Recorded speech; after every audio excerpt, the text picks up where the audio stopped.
Hey, curious minds, welcome back to another deep dive. Today, we're really digging into a groundbreaking book, 0 to 1, Notes on Startups, or How to Build the Future by Peter Thiel with Blake Masters. Our mission, to quickly pull out the most important insights, giving you a shortcut to understanding Thiel's revolutionary ideas on actually creating the future, not just competing in it. Whether you're an aspiring entrepreneur looking to gain an edge in your career, or just insanely curious about the forces shaping our world, this deep dive is for you. We're aiming for those aha moments, balancing big ideas with practical examples. Okay, let's unpack this. We're kicking things off with what Peter Thiel considers the fundamental challenge of building the future. He starts the book with a truly provocative question when he asks every job applicant, what important truth do very few people agree with you on? Now, this isn't some casual icebreaker. Thiel suggests it's deceptively simple, yet incredibly difficult to answer for a few reasons. Intellectually, think about it. The knowledge we're taught in school, by its very nature, is widely agreed upon. So finding a truth that few people agree with you on pushes you outside that conventional accepted wisdom. And that's just the intellectual hurdle. What's even more challenging is the psychological aspect. To truly answer this question, you have to articulate something you know is unpopular. It takes courage, which Thiel points out is often in even shorter supply than genius. He gives examples of what he considers bad answers. Things like, our educational system is broken, or maybe America is exceptional. While potentially true, many people already widely agree with them, so they don't reveal a unique insight. Right, they're kind of common complaints or beliefs. Exactly. Similarly, a statement like, there is no God, just takes a side in a familiar, well-worn debate, rather than unveiling a fresh truth. It's not really a secret. So what does a good answer look like, according to Thiel? A truly good answer, in Thiel's view, takes the form. Most people believe in X, but the truth is the opposite of X. This isn't contrarianism just for the sake of it, The real insight here, for you, is that this question forces you to confront your own deeply held but possibly conventional beliefs. It's the first step in seeing the world differently and spotting the future that others miss. It's about finding a unique perspective that allows you to glimpse what's coming next. So what's your X? What truth do you see that others don't? And that idea of seeing what's coming next is crucial, because for Thiel, the future isn't just a series of moments yet to come. It's a time when the world actually looks different from today. If our society remained completely unchanged for a century, he argues, then the future would effectively be 100 years away. But if things change radically in the next decade, then the future is nearly at hand. This distinction between a static future and a dynamic one, where change is actively made, is fundamental to his entire philosophy. Absolutely. This brings us to a core concept he calls the two forms of progress. Thiel distinguishes between horizontal or extensive progress, which he labels 1 to n, and vertical or intensive progress, which he calls 0 to 1. Horizontal progress is about copying things that already work, like spreading existing factories around the world. It's easy to imagine because we already have the blueprint. We're just taking something from one place and replicating it in many. Like globalization, for instance. That sounds like 1 to n. Precisely. Globalization is a prime example of 1 to n. It's about taking what works in Silicon Valley and exporting it to China, or spreading a successful business model across different countries. But vertical progress, that's where you do new things, like developing entirely new technology. That's 0 to 1. That's much harder to imagine because it's novel, it's unprecedented. This distinction shapes how we approach innovation, and it's where true value is created. And Thiel's own contrarian answer to his opening question perfectly illustrates this distinction. He argues that most people mistakenly believe the future will be defined by globalization. But the truth is, technology matters far more. He points out a stark reality. Without new technological change, if a country like China were to simply double its energy production using existing methods, it would also double its air pollution. Or, imagine India's hundreds of millions of households trying to live like Americans do today, using only the tools we currently have. It would be an environmental catastrophe. Yeah, that's a really powerful point. Spreading old ways to create wealth globally without new tech leads to devastation, not riches. In a world of finite resources, globalization without new technology is simply unsustainable. Okay. And he also points out that new tech isn't automatic, right? Exactly. It's vital to understand that new technology isn't an automatic feature of history either. Our ancestors lived in largely static zero-sum societies for millennia, where wealth was primarily seized, not created anew. We experienced a truly remarkable period of relentless technological progress from, say, the 1760s with the steam engine all the way up to about 1970. That era gave us a society richer than any previous generation could have conceived. But then it kind of stalled. Stalled? How so? Well, when you look around, our smartphones might be amazing, but our physical surroundings, our houses, transportation, energy systems are, in many ways, strangely old. Only computers and communications have improved dramatically since the mid-20th century. So you see, the challenge for us today is to actively imagine and create the new technologies that can make the 21st century more peaceful and prosperous. This is why it matters for you, the listener. When you're thinking about your next venture, your next big idea, are you building something truly new, moving from 0 to 1, or simply copying what already works, moving from 1 to N? That's the core distinction Thiel wants us to grasp. That's a powerful challenge. And to really understand why building new things, going from 0 to 1, became so challenging, Thiel takes us back to a pivotal historical moment, the dot-com bubble of the late 90s and early 2000s.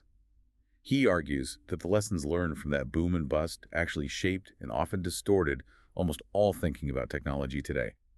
Let's set the scene. We tend to romanticize the 90s as prosperous, optimistic, but it started with a brief euphoria after the Berlin Wall fell, then quickly followed by a recession. Recovery was slow, unemployment rose, and there was a general sense of malaise. Remember Ross Perot?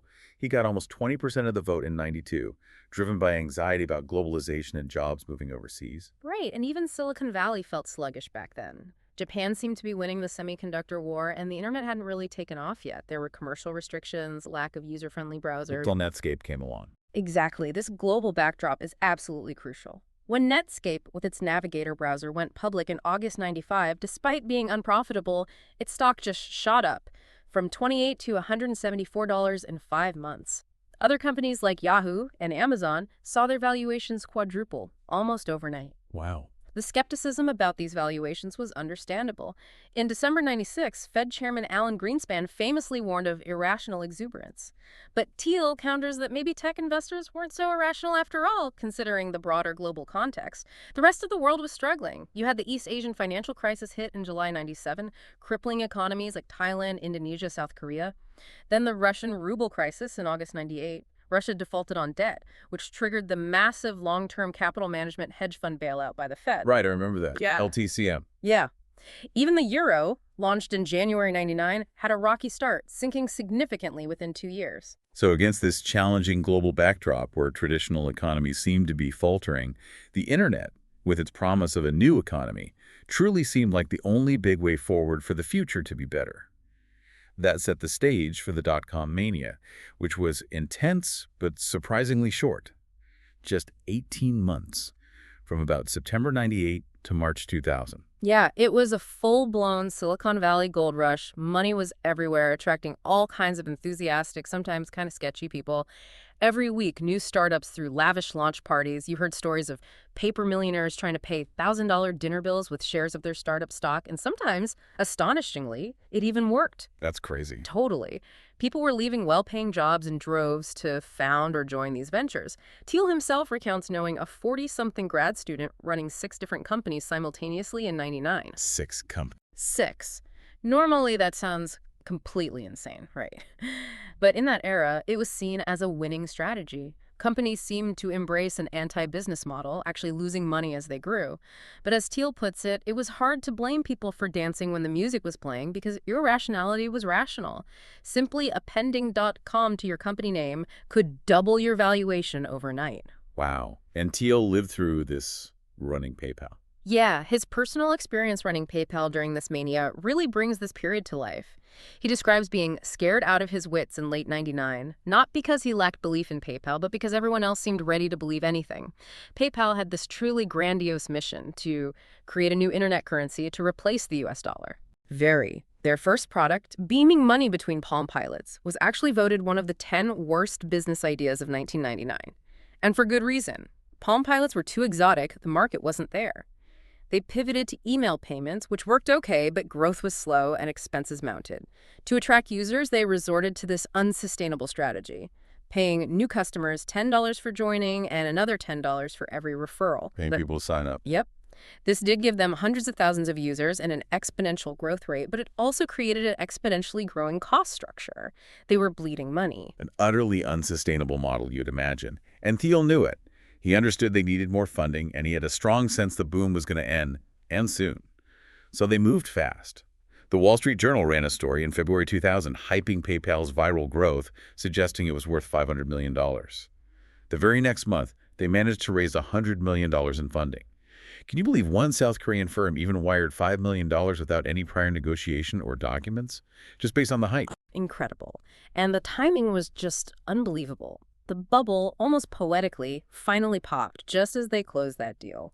The NASDAQ crashed dramatically between March 2000 and October 2002. Wow.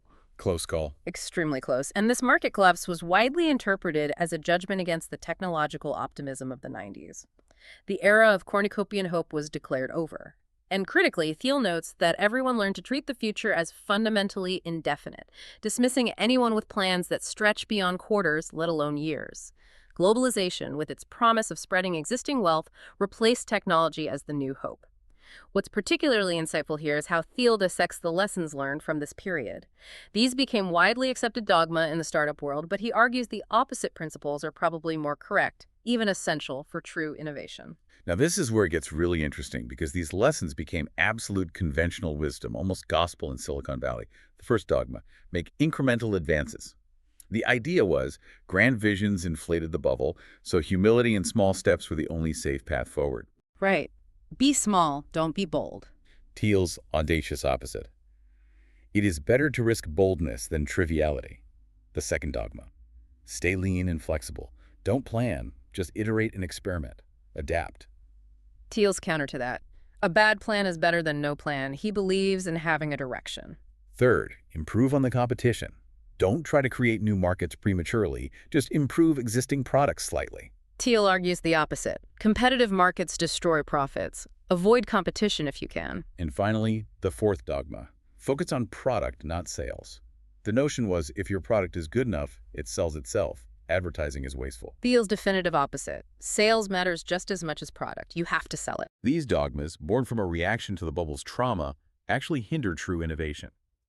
Thiel wants you, the listener, to question everything you think you know about building a company and, really, about progress itself. With those dogmas challenged, let's dive into one of Thiel's most provocative arguments. The true nature of monopoly versus competition. In Econ 101, perfect competition is typically presented as the ideal state. You have many firms, undifferentiated products, and over time, prices get driven down so no one makes an economic profit. Think of, say, restaurants in Mountain View, lots of them, all pretty similar, making it hard for anyone to truly stand out or make outsized profits in the long run. It's a race to the bottom. Yeah, and what's crucial to understand is that the opposite of this, a monopoly, is often seen as inherently bad, even evil. But to an economist, a monopoly is simply a company that owns its market and can set its own prices because it has no close substitutes. Thiel isn't interested in illegal bullies or government favorites that stifle progress. He's talking about companies that are so exceptionally good at what they do, like Google in search, that no other firm can offer a genuinely close substitute. So he's flipping the script on competition being good. He directly challenges the American mythology that credits competition with everything good. He argues that capitalism is fundamentally about accumulating capital, but under perfect competition, all profits get competed away. The lesson for entrepreneurs, then, is stark. If you want to create and capture lasting value, you don't build an undifferentiated commodity business. Lasting value, the real wealth, comes from creating and capturing value by being unique, by building a monopoly. It's almost comical, then, how companies bend the truth about their actual market conditions. Monopolists, like Google, will go to great lengths to disguise their dominance to avoid scrutiny. They know bragging about their monopoly invites audits, antitrust lawsuits, public attacks. So Google might frame itself as just a small player in the vast global advertising market, or a multifaceted tech company involved in everything from self-driving cars to healthcare. Right, despite 95% of its revenue coming from search advertising. Eric Schmidt, Google's chairman, even testified in 2011 that they face an extremely competitive landscape. Thiel, with a wry smile, translates that too. Google is a small fish in a big pond. We could be swallowed whole. It's about managing perception. Okay, so monopolists downplay their dominance. What about the other guys? On the flip side, non-monopolists, or companies stuck in highly competitive markets, will exaggerate their distinction by defining their market as a tiny, almost fictional intersection. Imagine a struggling movie script pitched as rap star intersection hackers intersection sharks, Or a restaurant trying to claim it's the only British food intersection, restaurant intersection Palo Alto. Right, trying to carve out a niche that doesn't really exist. Exactly. This allows them to pretend they're unique, when in reality they're in fierce competition with countless other businesses. It's a survival tactic, but it's still a form of lying about the market. So if competition is so brutal, why do we fetishize it so much? What's the problem with competitive businesses? The problem goes far beyond just the lack of profits. As Thiel illustrates, it often leads to ruthlessness, incredibly low margins, and an inability to plan for the long term. Think of small restaurants where grandmas are often put to work and kids wash dishes just to squeeze out efficiencies. It's a daily grind. Even at the highest levels, intense competition can drive professionals to despair. He recounts the tragic story of Bernard Loiseau, a celebrated French chef who took his own life after a competing guide downgraded his restaurant. That's the kind of pressure intense competition creates. That's intense, so monopolies are better. Well, contrast this with creative monopolies like Google. Because they don't have to worry about immediate competition for their core business, they can afford to think about things other than just making money. Their "don't be evil" motto, while maybe a branding ploy, also reflects a business successful enough to take ethics and long-term research seriously without jeopardizing its very existence. In a perfectly competitive market, a business is so focused on today's margin that it can't possibly plan for a long-term future. Only monopoly profits allow a business to transcend that daily brute struggle for survival and genuinely innovate. This sounds almost heretical to some. Thiel is effectively arguing for what he calls monopoly capitalism. He says creative monopolies are actually good for society because they add entirely new categories of abundance to the world, moving from 0 to 1. Think of Apple's iPhone. Its monopoly profits weren't the result of artificial scarcity. They were a reward for creating a working smartphone that customers were thrilled to pay high prices for. Yeah. That was a new abundance. Exactly. And Thiel emphasizes that new monopolies don't just stifle innovation, they replace incumbents. Microsoft significantly reduced IBM's dominance. Apple's iOS radically challenged Microsoft's long-standing desktop OS monopoly, and mobile providers replaced AT&T's long-standing landline monopoly. The history of progress, in this view, is a history of better monopoly businesses replacing the old. So why are economists so obsessed with competition then? It begs the question, right? Thiel suggests it's a relic of 19th century physics. Economists modeled their theories on physics, describing an equilibrium state of perfect competition because it was easy to model mathematically. But in business, equilibrium means stasis, and stasis means death. If your industry is in a competitive equilibrium, the death of your business won't truly matter to the world. Some other undifferentiated competitor will simply take its place. Thiel's crucial insight, and one to truly absorb, is that all happy companies are different. Each one earns a monopoly by solving a unique problem. All failed companies are the same. They failed to escape competition. Wow, that's a profound statement, tying back to the idea of uniqueness. And this brings us to another critical concept: durability. Monopoly isn't enough. It has to be able to endure into the future. Thiel illustrates this with a fascinating comparison from 2013. The New York Times Company versus Twitter. Both employed a few thousand people, delivered news to millions. But when Twitter went public, it was valued at $24 billion, more than 12 times the Times market cap, even though the Times was profitable and Twitter was actually losing money. How can we explain that huge premium for a money-losing company? The answer lies in cash flow, specifically future cash flow. The value of a business today is the sum of all the money it will make in the future, discounted to its present worth. Think of it like this. $1 you get next year isn't worth quite as much as $1 you have right now because you could invest today's dollar. So we discount future earnings back to what they're worth today. Okay, present value. Right. For a low-growth business like a newspaper, most of its value is in the near term.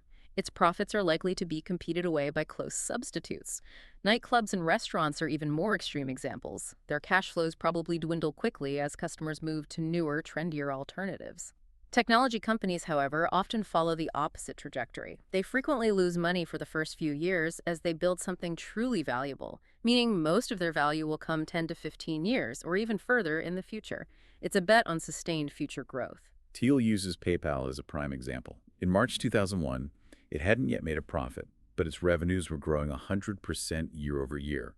When PayPal projected its future cash flows, they found that a staggering 75% of the company's present value would come from profits generated in 2011 and beyond. And that proved to be an underestimation. LinkedIn is another great example. In early 2014, its market cap was $24.5 billion, which seemed astronomical for a company with less than $1 billion in revenue and only $21.6 million in net income in 2012. But when you look at the projected future cash flow graph, this valuation makes perfect sense, considering how much value is expected to be generated years down the line. It's all about the long game. So future profits are key, but maybe counterintuitive. The overwhelming importance of future profits is counterintuitive even in Silicon Valley. Many entrepreneurs focus only on short-term growth because it's easy to measure, leading to what Thiel calls measurement mania. They obsess about weekly active user stats, monthly revenue targets, quarterly earnings, but you can hit all those numbers and still overlook deeper, harder-to-measure problems that threaten your business's long-term durability. Like what? For example, Zynga and Groupon both had rapid short-term growth, but struggled with long-term challenges, like consistently producing hits or retaining repeat business customers. The underlying durability wasn't there. For you, the listener, the most important question for your business is this: will this business still be around a decade from now?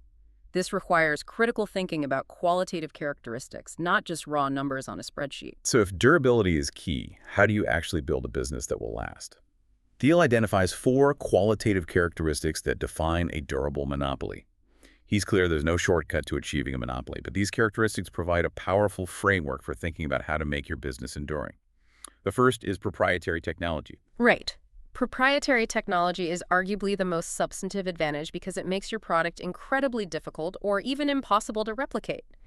Think of Google search algorithms. They deliver results far better than anyone else's, plus incredibly fast page loads, accurate query autocompletion. It would be extremely hard for anyone to do to Google what Google did to other search engines back in the day. Okay, so it has to be really hard to copy. And significantly better. As a rule of thumb, your proprietary tech needs to be at least 10 times better than its closest substitute in some important dimension to create a real monopolistic advantage. Anything less is just a marginal improvement and will be very hard to sell, especially in a crowded market. 10x better. How do you achieve that? You can do it by inventing something completely new, where the increase in value is theoretically infinite, like, a drug that eliminates the need for sleep. Or you can radically improve an existing solution. PayPal, for example, made buying and selling on eBay at least 10 times better than mailing a check. Amazon in '95 offered 10 times more books than any other bookstore by not needing physical inventory. Huge selection advantage. Right. And Apple's iPad in 2010 made tablet computing genuinely usable, a 10x improvement over previous clunky attempts. That's the kind of leap you need. The second characteristic, critical for many modern tech companies, is network effects. This is where a product becomes more useful as more people use it. Think about Facebook. If all your friends are on it, it makes perfect sense for you to join too. Your utility increases with each new user who joins your network. It creates a powerful self-reinforcing loop. Yeah, but paradoxically, businesses that rely on network effects must often start with especially small markets to be valuable to their very first users. Facebook, for instance, began with just Harvard students. Mark Zuckerberg's initial product was designed for his classmates, not the entire world. This specific, tightly knit initial market made it valuable from day one. Interesting. So starting small is key for network effects. Absolutely.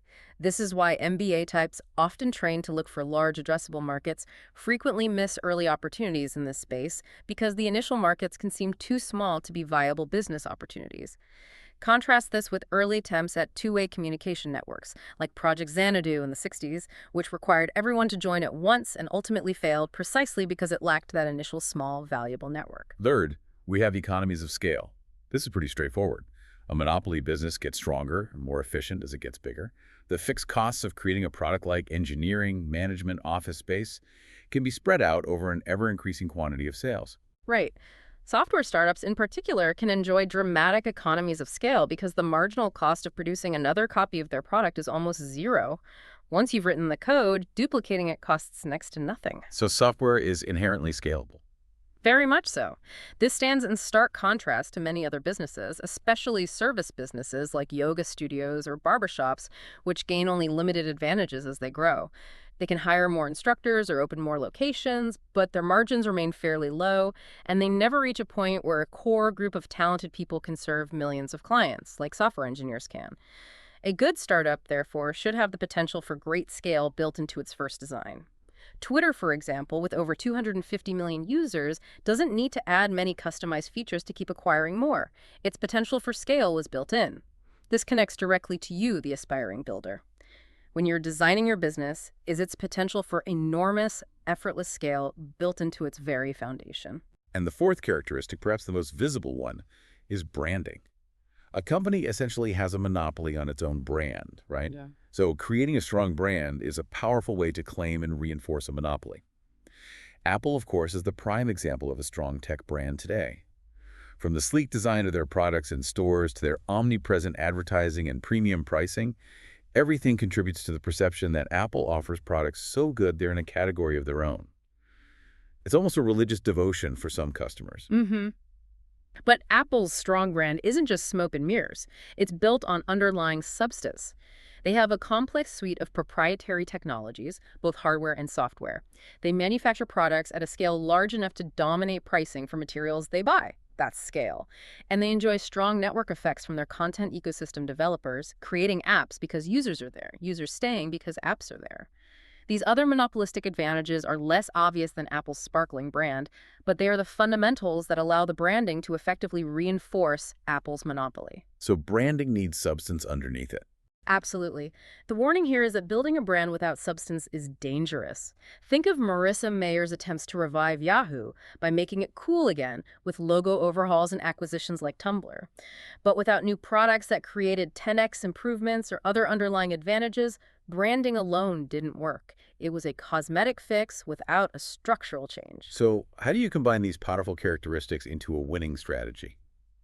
Thiel's advice is clear and incredibly counterintuitive for many entrepreneurs. Start small and monopolize. Every startup begins small, and every monopoly dominates a large share of its market. Therefore, every startup should aim to dominate a very small market first. He emphasizes, always err on the side of starting too small. It's simply far easier to dominate a small market than a large one, where you face entrenched competition. If you think your initial market might be too big, it almost certainly is. Yeah, Thiel shares PayPal's early mistake with the Palm Pilot. While it was interesting tech and no one else was doing it, the millions of Palm Pilot users were scattered, had little in common, used their devices only episodically. Nobody truly needed their product for everyday payments. Learning from this, they set their sights on a different target: eBay auctions. In late '99, eBay had a few thousand high-volume power sellers. These were the serious merchants running actual businesses on eBay. A much smaller, more focused group. Exactly. After just 3 months, PayPal was serving 25% of them.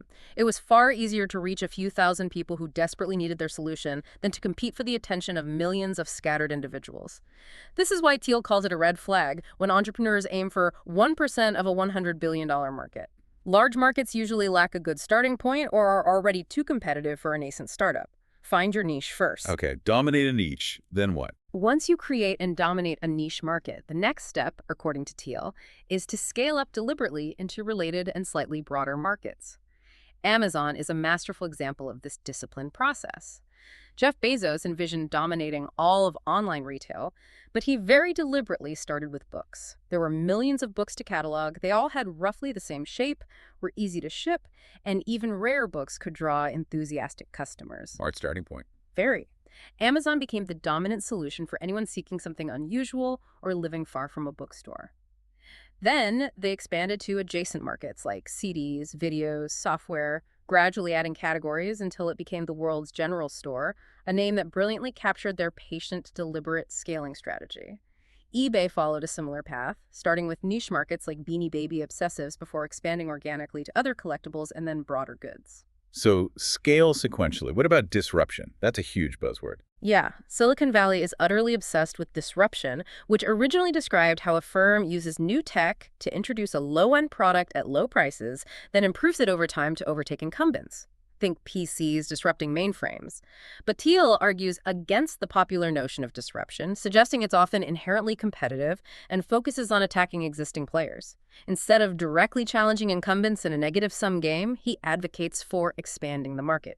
PayPal, for instance, didn't try to disrupt Visa or MasterCard. Instead, it expanded online payments, giving Visa more business overall by facilitating transactions in a new channel.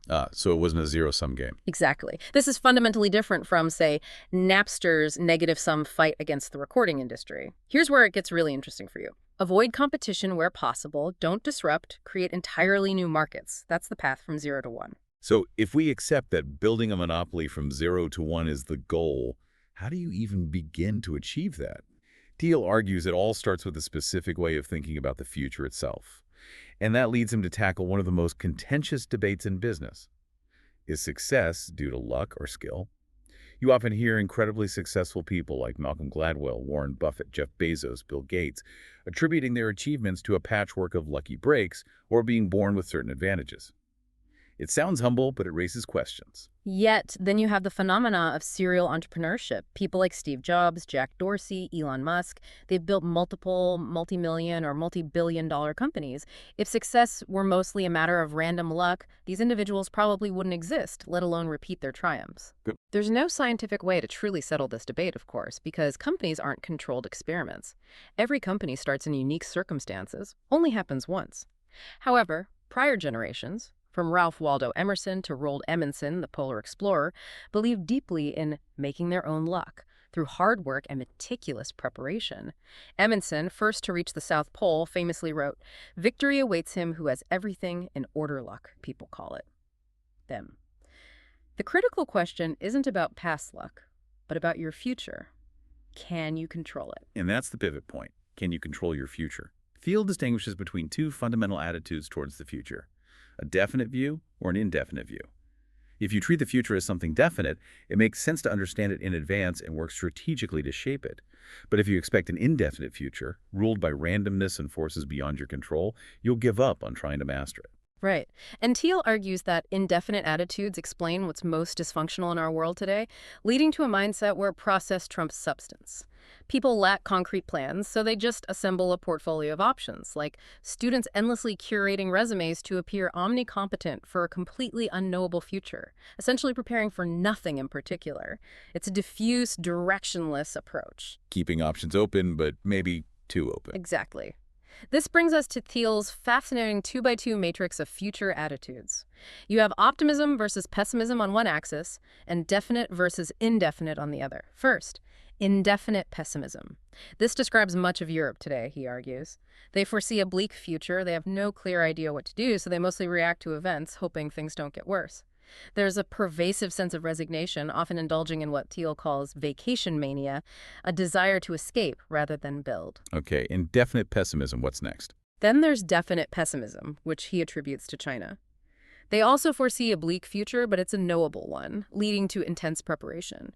China grows by relentlessly copying the West, burning more coal to build more factories, but with an underlying awareness that their living standards can't truly catch up due to resource limits and environmental constraints. Chinese leaders experienced famine as children, so disaster isn't an abstraction for them. It's a real, tangible threat driving their actions. So, on the optimistic side, what about the U.S. historically? Where did we fit? Historically, the U.S. exemplified definite optimism from the 17th century through the 1950s and 60s. The belief was the future would be better if people planned for it and actively worked to create it. Scientists, engineers, doctors, businessmen were the driving forces. Think of the grand-scale projects: the Empire State Building, Golden Gate Bridge, Manhattan Project, Interstate Highway System, the Apollo program. Big plans, big execution. Right, a real sense of building the future. Totally. Even a school teacher like John Raber could propose a colossal plan to reinvent San Francisco Bay in the 1950s, and people would seriously consider it because they believed in the power of definite plans to shape the future. And what about the U.S. today? Where do we fall on this matrix, according to Thiel? Thiel argues that the U.S., from roughly 1982 to the present, largely embodies indefinite optimism. The future will be better, yes, but we don't know how, and we don't have concrete plans to make it so. We expect to profit, but have no specific roadmap. This is where finance eclipsed engineering as the most prestigious career path. Ah, interesting connection. Bankers, lawyers, private equity managers, management consultants, they primarily rearrange old things, squeezing efficiency out of existing structures. They are optionality chasers, keeping all doors open rather than committing to a specific, difficult path. It's a generation, particularly baby boomers, who grew up experiencing effortless progress and developed a sense of entitlement, expecting prosperity to just happen. The core takeaway here for you, the listener, is fundamental. You are not a lottery ticket. A startup, Thiel contends, is the largest endeavor over which you can have definite mastery. It's an unparalleled opportunity to impact not just your own life, but a small and important part of the world by rejecting the tyranny of chance and actively shaping your own future. Now, building on that definite mindset, let's talk about the power law, sometimes called the Pareto principle or the 80-20 rule. This is the observation that a small few radically outstrip all rivals. Right. Pareto, an Italian economist, discovered it when he noticed 20% of people owned 80% of the land in Italy, and that 20% of his pea pods produced 80% of his peas. This isn't just a quirky observation. Thiel argues that the power law is the law of the universe. It defines our surroundings so completely that we often don't even see it, but it governs everything from destructive earthquakes to the size of cities to monopoly businesses. Okay, so it applies broadly. How does it show up in business, especially startups? This law becomes incredibly visible when you follow the money in venture capital. VCs fund early-stage companies, expecting a few to attain exponentially greater value than all the others. Most venture-backed companies fail, so a fund typically loses money at first, but VCs hope for a dramatic increase when successful portfolio companies hit their exponential growth spurts. This often creates what's called a J-curve for a fund's returns. The J-curve, right. Down, then way up. Exactly. Imagine the letter J. Initially, a fund often loses money as investments are made, and many fail, the downward stroke. But then it hopefully shoots up dramatically, the upward curve, when a few big winners emerge. The error lies in expecting that venture returns will be normally distributed, like a bell curve where bad companies fail, mediocre ones stay flat, and good ones return 2x or 4x. That sounds reasonable, though. It sounds reasonable, but it's wrong for VC. This conventional thinking leads to a spray and pray diversification strategy, which usually produces an entire portfolio of flops with no hits. This is because venture returns follow a power law. A small handful of companies radically outperform all others. Thiel's own firm, Founders Fund, saw this firsthand. Their best investment in their 2005 fund, Facebook, returned more than all their other investments combined. Yep. And Palantir, their second best, is set to return more than the sum of every other investment besides Facebook. This highly uneven pattern is not unusual for them, it's the norm. Wow. So what does that mean for how VCs should operate? This implies two strange rules for VCs.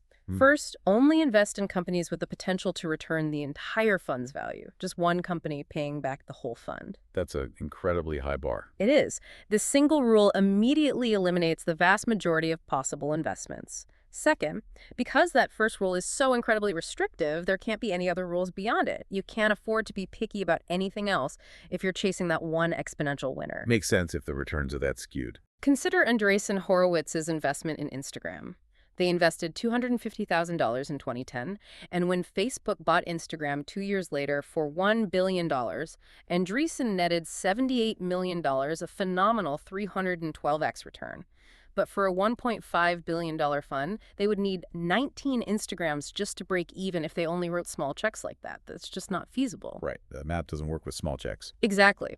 This is precisely why investors typically put a lot more money into any company truly worth funding, making bigger bets on the few companies they believe can achieve power law returns. For you, the listener, the key insight is to understand that we don't live in a normal world. We live under a power law. Yeah. This means you should focus intensely on the few things that truly matter. Don't diversify your life or career into many average pursuits. Instead, focus relentlessly on something valuable and significant, because owning 0.01% of Google, for instance, is worth more than 100% of a failed startup. It's about concentrating your efforts. This intense focus leads us to a fascinating and often overlooked concept crucial for true innovation: secrets. Thiel contends that every correct answer is necessarily a secret, something important and unknown, something hard to do but doable. He laments that in our modern world there's a prevailing belief that there are no secrets left to find. He points to the Unabomber, Ted Kaczynski, who, despite his brilliance, became convinced that all the world's hard problems had already been solved, leaving only easy or impossible tasks. This, Kaczynski argued, led to modern depression. Yeah, it's a bleak view. Thiel also sees it reflected in things like urban hipsterdom, with its faux vintage aesthetics and nostalgic trends, as if everything truly original or worth doing has already been done in the past. So why do we believe there are no secrets left? It begs the question, right? Thiel identifies 4 social trends that subtly conspire to root out the belief in secrets. First, incrementalism. From an early age in our education systems, we're taught to take small steps, do exactly what's asked, don't learn something that's not on the test. This discourages independent, deep inquiry. Stay inside the lines. Pretty much. Second, risk aversion. People are scared of secrets because they're scared of being wrong. Dedicating your life to something no one else believes in is incredibly hard. Being lonely and wrong is almost unbearable for many. Third, complacency. Social elites, who arguably have the most freedom to explore new thinking, seem to believe in secrets the least. Why search for a new secret if you can comfortably collect rents on old ideas? Top law and business schools, he argues, often implicitly tell students their worries are over, discouraging further exploration. Okay, makes sense. What's the fourth? Fourth, flatness. As globalization advances, the world seems like one homogeneous, highly competitive marketplace. If it were possible to discover something truly new, wouldn't someone from this faceless global talent pool have found it already? This voice of doubt dissuades people from even looking. Yet Thiel makes a compelling case for secrets, arguing that this belief is a self-fulfilling prophecy. If you don't look, you won't find. He points to Andrew Wiles, who, after 358 years of fruitless inquiry by others, proved Fermat's last theorem. Not necessarily because he was the smartest, but because he believed in the secret and worked in isolation for years. Exactly. Thiel argues that there's more to do in science, medicine, and engineering than ever before. We can cure cancer and dementia, invent new energy sources, even escape the planet. But we won't learn these secrets unless we demand to know them and force ourselves to look where others aren't. And great companies are built on secrets. Great companies, he suggests, are often built on open but unexpected secrets about how the world works. Airbnb, for instance, saw untapped supply and unaddressed demand in unoccupied spare rooms where others saw nothing but vacant space. Uber and Lyft connected drivers and riders in a radically new way, moving beyond conventional taxis. These insights look elementary in retrospect, but they were secrets that supported immensely valuable businesses. So how do you find these secrets for yourself? Where do you look? Thiel suggests there are two kinds: secrets of nature and secrets about people.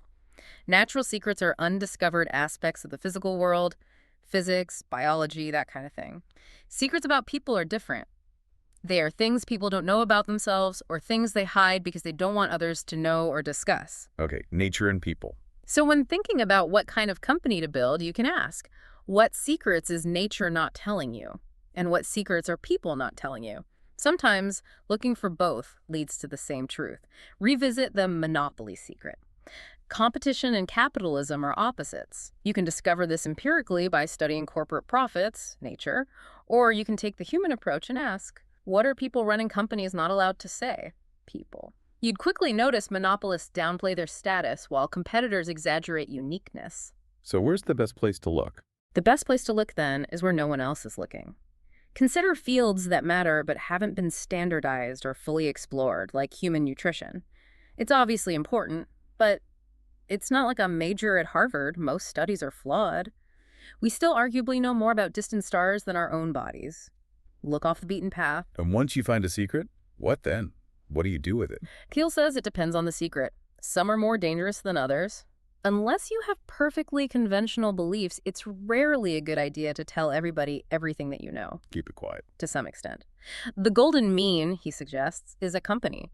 Every great business is built around a secret that's hidden from the outside.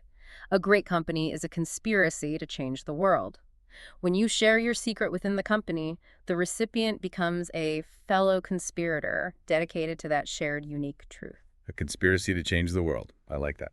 And this leads to a truly provocative thought from Thiel. The road doesn't have to be infinite after all. Take the hidden paths. It's a compelling call to look beyond the obvious, to seek out the unique insights that others have missed. Now that we've explored the overarching ideas of innovation, finding secrets, and the mindset for building the future, let's talk about the practicalities. Assembling and empowering your team. Peter Thiel argues that the founding moment of a company really does happen just once. It's a unique opportunity to set the fundamental rules that will align people towards the creation of value in the future. He likens it to the U.S. Constitutional Convention, where fundamental questions about how the country would operate were settled early, and those foundational decisions have been incredibly hard to change ever since. Get it right at the start. Exactly. This point highlights the critical issue of misalignment in companies, which Thiel breaks down into three concepts: ownership, possession, and control. Ownership is simply who legally owns the equity. Possession is who runs the company day to day, holds operational power, and control is who formally governs its affairs, typically the board. Okay, ownership, possession, control. To see misalignment at its extreme, think of the DMV. We, the people, theoretically own it, but that ownership is largely fictional. The clerks have very real possession of their power, and even elected officials have only nominal control over a bureaucracy that largely lurches by its own inertia, accountable to nobody. Right. Total misalignment. How about in corporations? In large corporations, a CEO might have trivial ownership of the company's stock, so they're incentivized to reward themselves through the power of possession. Perhaps by focusing on short-term results to keep their high salary and perks, rather than truly investing for long-term value creation for the shareholders. Their incentives aren't aligned with the owners. In startups, founders typically have both ownership and possession early on. The conflicts then usually erupt between ownership and control, meaning between the founders and the investors on the board. That's often where the friction is. And Thiel emphasizes that, in the boardroom, less is more. An ideal board, he suggests, has just 3 members, and it should never exceed 5 unless your company is publicly held. Why so small? Because a large board, like those with dozens of people in some nonprofits, actually provides no effective oversight at all. It merely provides cover for whatever microdictator actually runs the organization, diluting responsibility and accountability. If you want an effective board that truly guides and holds management accountable, you keep it small and focused. Makes sense. What about commitment and compensation? On commitment and compensation, Thiel is absolutely adamant. Everyone you involve with your company should be involved full-time. He's a fierce critic of consultants, part-time employees, and even, surprisingly, fully remote work, arguing that misalignment can subtly creep in whenever colleagues aren't physically together full-time, building a shared reality. Yeah, strong stance on remote work even. Yeah, he famously uses the phrase, "You're either on the bus or off the bus," implying a total commitment. On CEO pay, he makes a bold and unconventional claim. A company does better the less it pays the CEO, suggesting a maximum of $150,000 per year for an early-stage, VC-backed startup CEO. Less pay is better. Why? High pay, he argues, incentivizes defending the status quo and the CEO's personal wealth, rather than taking the risks necessary for true innovation. It makes them conservative. He points to Aaron Levy, CEO of Box, who intentionally paid himself less than everyone else, living simply, setting a powerful example of commitment and long-term vision for the entire company. Lead by example. What about equity? Equity, unlike cash, offers less immediate optionality but is incredibly powerful because it ties people directly to the long-term success of the company. It signals a deep preference for the long term and a commitment to increasing your company's value in the future. So while your founding moment might be a single event of incorporation, Thiel argues that a company's founding is an ongoing process of creating new things that require deep, sustained alignment. This concept of building a strong, aligned team brings us to what Thiel famously calls the mechanics of mafia. When you imagine an ideal company culture, what often comes to mind? Most people envision trendy offices with beanbag chairs, ping-pong tables, free massages, sushi chefs, maybe even office pets. Right, the perks. But Thiel counters that these are absurd perks without underlying substance. He states plainly, no company has a culture, every company is a culture. A truly good culture is simply what a team of people on a mission looks like on the inside. It's about the shared dedication. And the PayPal Mafia is the big example. The quintessential example Thiel offers, and one that's legendary in Silicon Valley, is the PayPal Mafia. It's called that because so many of its alumni went on to found or invest in successful tech companies that collectively built billions of dollars in value. Think Elon Musk, SpaceX, Tesla, Reid Hoffman, LinkedIn, the founders of YouTube, Yelp, David Sachs, Yammer, and Thiel himself, Palantir. It's an incredible list. Truly. How did they build that culture? This culture wasn't built by hiring the most talented on paper, like a traditional law firm might. Instead, they focused intensely on hiring people who would actually enjoy working together and were excited about working specifically with us. This created a tightly knit group driven by a shared vision, far beyond mere professionalism. It was about fit and passion for that mission. This brings us to a crucial competency for any founder. Recruiting conspirators, which Thiel says should never, ever be outsourced. The challenge is immense. Why should the 20th employee join your company when she could go work at Google for more money and more prestige? That's the key question. Bad answers are too general, like we offer great stock options or we have the smartest people. Those are generic and uninspiring. Everyone says that. So what are good answers? Good answers, however, are specific to your company. They revolve around your unique mission. Why is your mission so compelling, so important that no one else will get it done? Think PayPal's audacious mission to create a new digital currency. And answers about your team. Why is your company a unique match for this person personally, beyond their resume? How do they fit into this specific group? You don't fight a perk war. You cover the basics. Then promise what no others can, the opportunity to do irreplaceable work on a unique problem alongside great people. Irreplaceable work. That's powerful. Yeah. This sense of shared identity and singular purpose is often reflected in the almost ubiquitous startup uniform of branded t-shirts and hoodies in Silicon Valley. It encapsulates the principle that everyone at your company should be different in the same way, a tribe of like-minded people fiercely devoted to the company's mission. Different in the same way. Explain that. Max Levchin, PayPal's co-founder, articulates this perfectly, stating that early staff should be personally similar as possible to ensure quick, efficient work. The early PayPal team, for instance, shared a deep love for sci-fi. Cryptonomicon was required reading. They had a shared obsession with digital currency. They were all, in essence, the same kind of nerd, which fostered incredible cohesion and understanding. Okay, so shared interests and mindset matter. Immensely, especially early on. Thiel concludes this point with a truly provocative thought that might surprise you.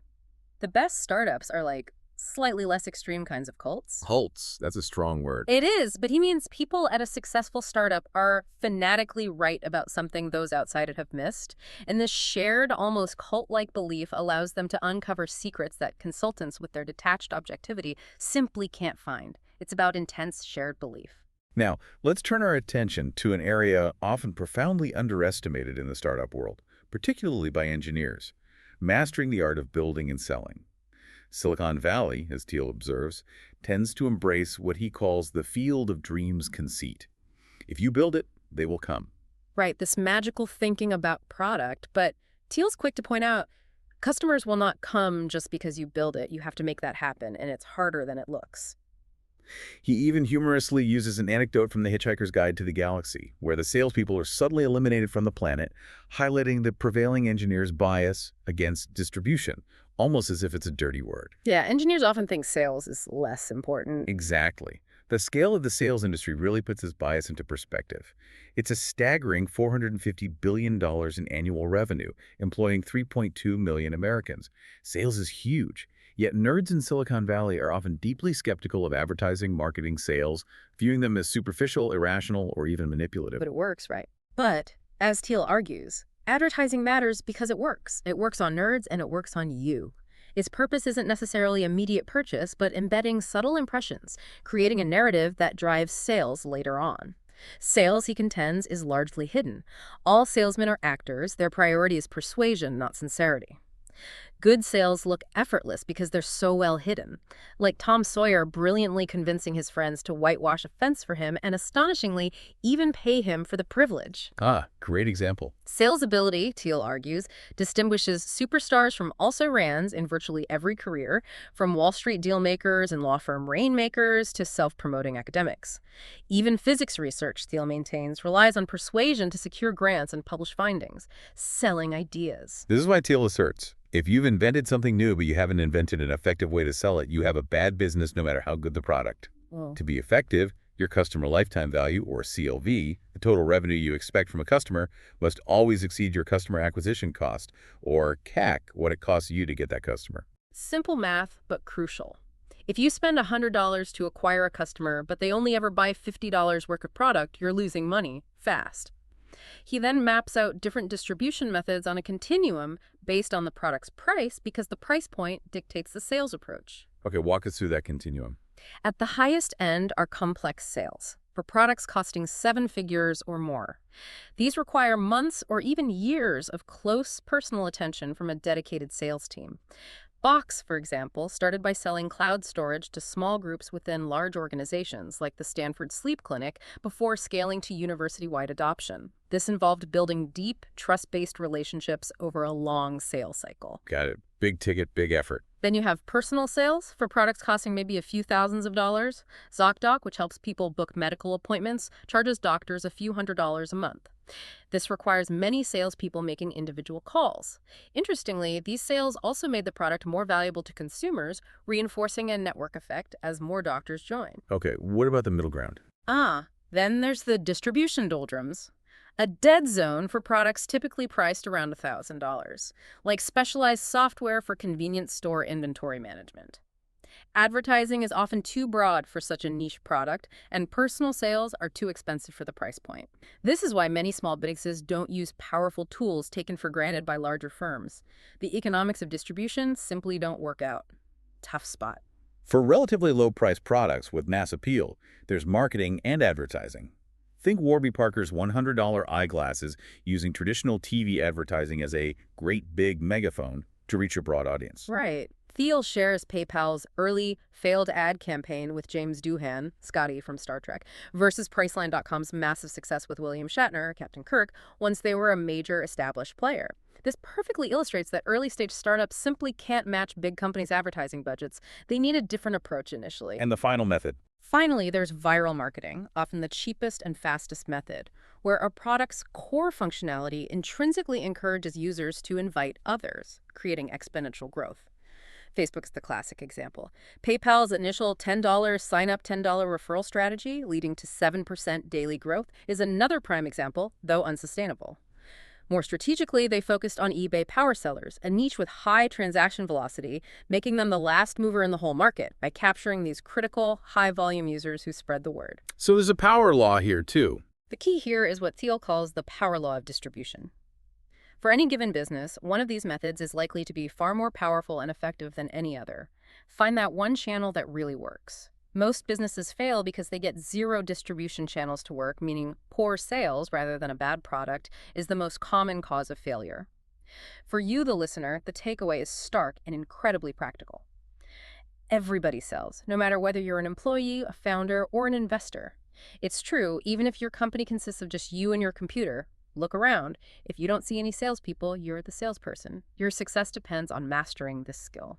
As information technology continues its rapid advancement, there's a common fear that computers will inevitably replace humans across almost all fields. We've seen powerful examples. IBM Deep Blue defeating Kasparov in chess, IBM Watson beating Ken Jennings on Jeopardy, Google self-driving cars.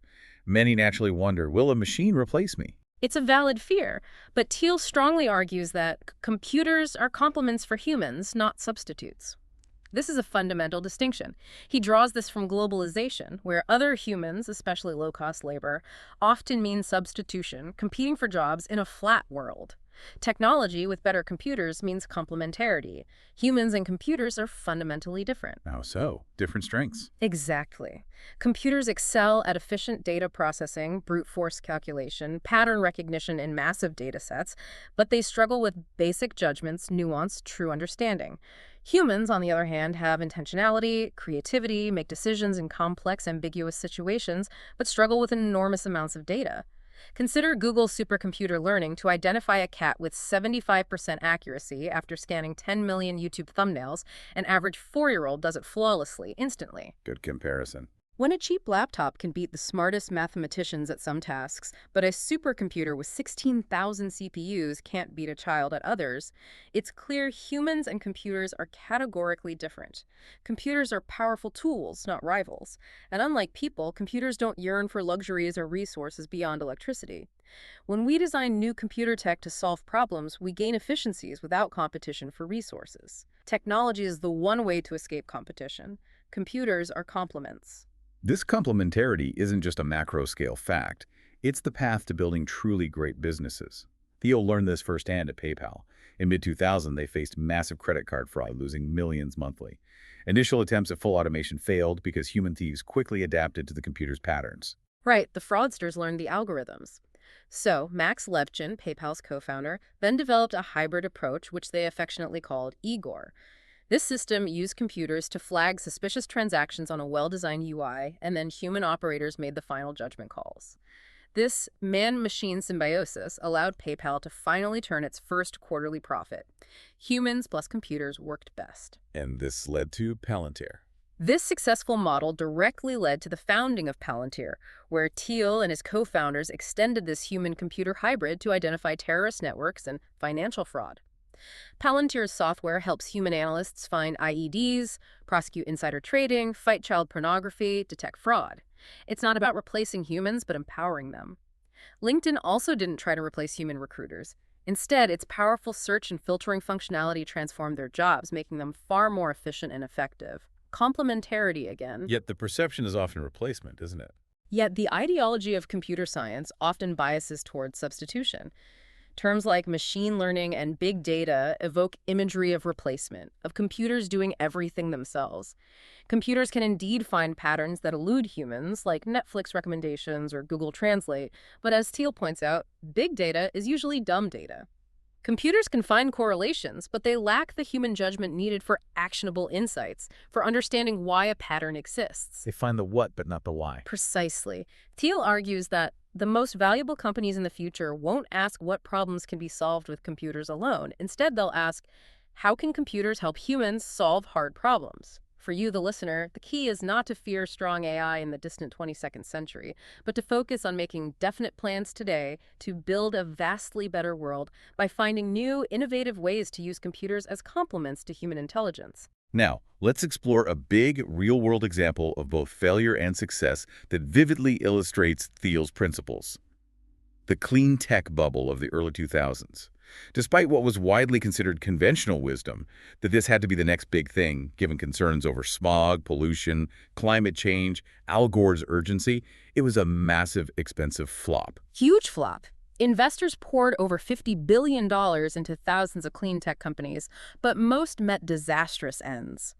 Solyndra is the most famous example, but more than 40 solar manufacturers went out of business or filed for bankruptcy in 2012 alone. It was a bloodbath. Why did they fail so spectacularly? They had good intentions, right? Good intentions, yes. But Thiel argues most clean tech companies crashed because they neglected one or more of the 7 questions that every business must answer to succeed.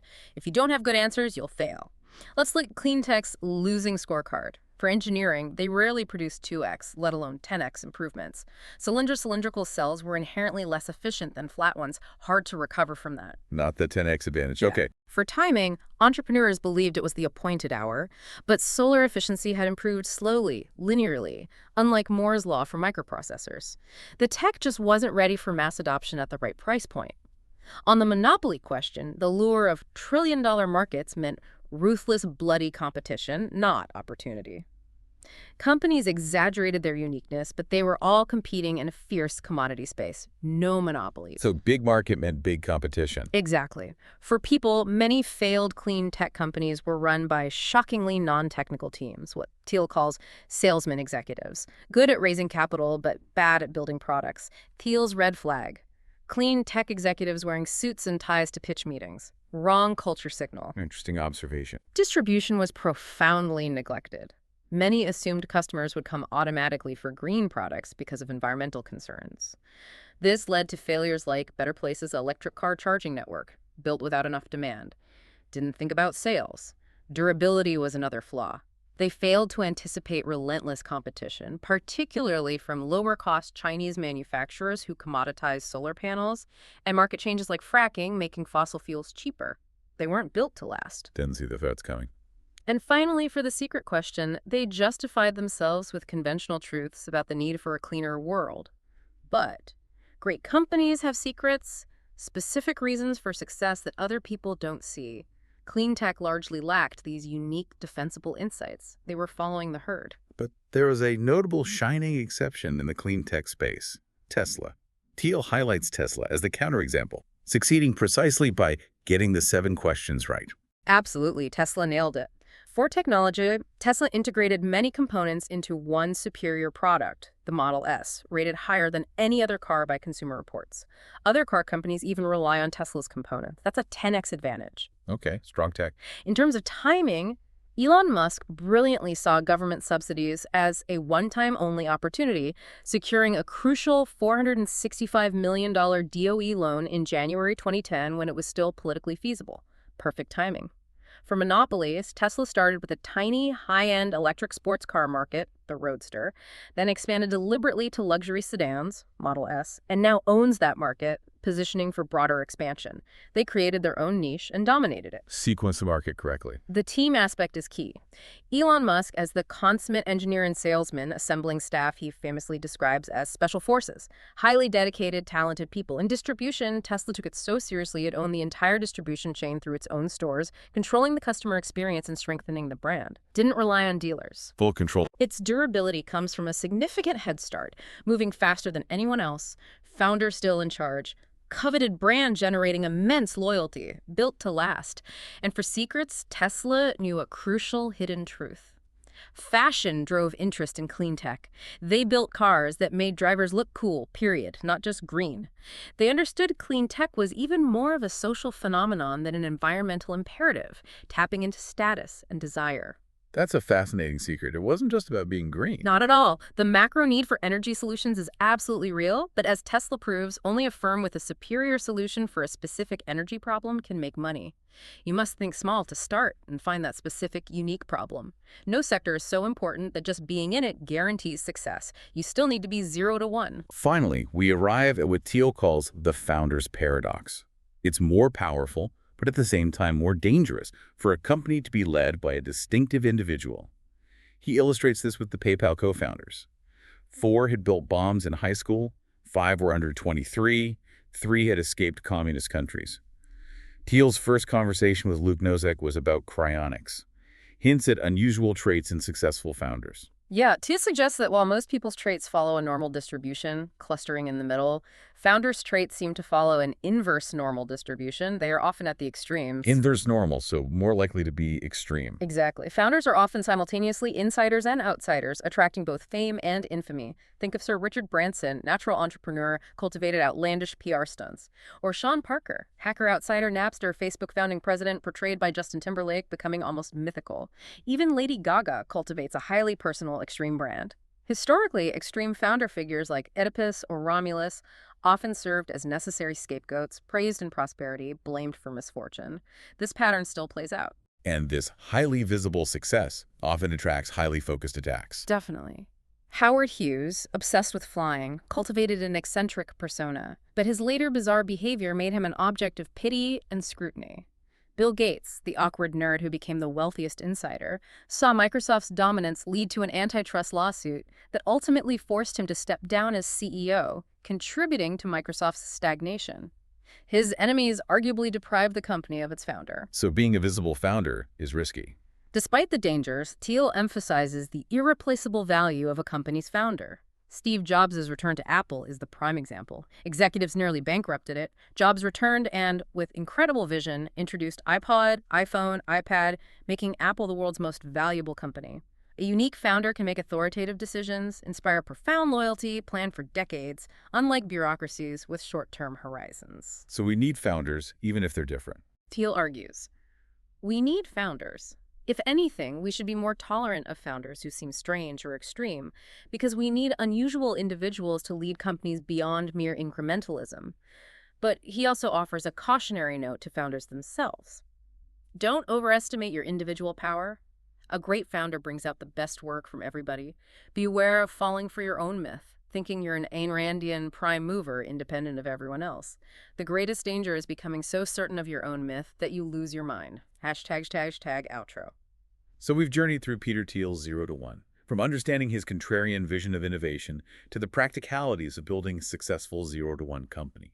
We've seen how he challenges conventional wisdom, emphasizing the power of monopoly, the critical importance of future cash flows, the distinct characteristics of durable startups. The necessity of a definite mindset, the relentless force of the power law, the thrilling search for hidden secrets, the art of aligning your team, mastering distribution, and leveraging human-machine complementarity. It all boils down to actively creating new value, rather than just endlessly competing in existing markets, going from nothing to something. And this brings us to a final provocative thought from Peter Thiel himself. He describes 4 possible patterns for humanity's future: recurrent collapse, a plateau, extinction, or an accelerating takeoff toward a much better future, what some call the singularity. 4 possible futures. Where do most people think we're headed? Most people, he argues, tend to expect a plateau of globalization, convergence, and sameness, where poorer countries catch up to richer ones and the world reaches an economic equilibrium. But Thiel warns that even if such a truly globalized plateau were possible, it couldn't last indefinitely without new technology to relieve competitive pressures. Stagnation, in his view, is likely to erupt into conflict, and large-scale conflict could lead to extinction. So stagnation is dangerous too. Very dangerous. This raises an important question for all of us. We create new technology to make a much better future. This deep dive into 0 to 1 is an invitation for you to find your niche, dominate a small market, and actively build that future, moving from 0 to 1. What will you build that hasn't been built before?